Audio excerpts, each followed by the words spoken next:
ഇടഞ്ഞ ആന പാപ്പാനെ ആക്രമിച്ചു കൊലപ്പെടുത്തി മൃതശരീരം ചവിട്ടിയരച്ച് വികൃതമാക്കിയ സംഭവം ആനക്കേരളത്തിൽ ഉണ്ടായിട്ടുണ്ട്.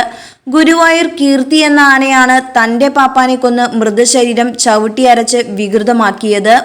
2007 സംഭവം നടക്കുന്നത്. വാടാനപ്പള്ളി ഗണേശമംഗലം ക്ഷേത്രത്തിൽ ഉത്സവത്തിനെത്തിയ കീർത്തി ഇടഞ്ഞ് രണ്ടാം പാപ്പാനെ ആക്രമിച്ചു. തൽക്കാലത്തേക്ക് അവിടെ തളച്ച കീർത്തിയെ പിന്നീട് ഗുരുവായൂരിലേക്ക് തിരികെ കൊണ്ടുപോയി. പോകുന്ന വഴി ചേറ്റു എന്ന സ്ഥലത്ത് വെച്ച് വീണ്ടും ഇടഞ്ഞ ആന പാപ്പാൻ ഗോപാലകൃഷ്ണനെ ആക്രമിച്ചു കൊന്ന ശേഷം നടുറോഡിൽ വെച്ച് മൃതശരീരം ചവിട്ടിയരച്ച് വികൃതമാക്കുകയും ചെയ്തു. 2002 കീർത്തി പുന്നത്തൂർ കോട്ടയിലെത്തുന്നത്. കോട്ടയിലെത്തി ആദ്യം ആക്രമിച്ചത് ബാബു എന്ന തന്റെ ചട്ടക്കാരനെ തന്നെയാണ്. പാപ്പാനെ ആക്രമിച്ച കീർത്തി ക്ഷേത്രമതിലിനോട് ചേർത്ത് നിർത്തി കുത്തുകയാണുണ്ടായത്. ആനയുടെ ആക്രമണത്തിൽ നിന്നും കഷ്ടിച്ചാണ് അന്ന് പാപ്പാൻ രക്ഷപ്പെട്ടത്.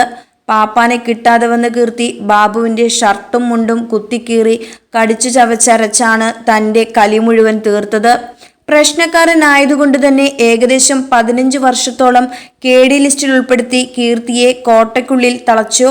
പാപ്പാന്മാരെ ഉപദ്രവിച്ചും കൊന്നും നടന്നിരുന്ന കൊമ്പനെ നീണ്ട 15 വർഷങ്ങൾക്ക് ശേഷം കഴിഞ്ഞ വർഷം ചങ്ങലക്കെട്ടുകളുടെ നിത്യബന്ധനത്തിൽ നിന്ന് മോചിപ്പിച്ച് കോട്ടയ്ക്ക് വെളിയിലേക്ക് ഇറക്കിയത് വളരെ വലിയൊരു വാർത്തയായിരുന്നു. ഗുരുവായൂർ ദേവസ്വം കീർത്തിക്ക് എല്ലാവിധ ആയുരാരോഗ്യ സൗഖ്യങ്ങളും നേർന്നുകൊണ്ട് മറ്റൊരു ആനക്കഥയുമായി വീണ്ടും കാണാം.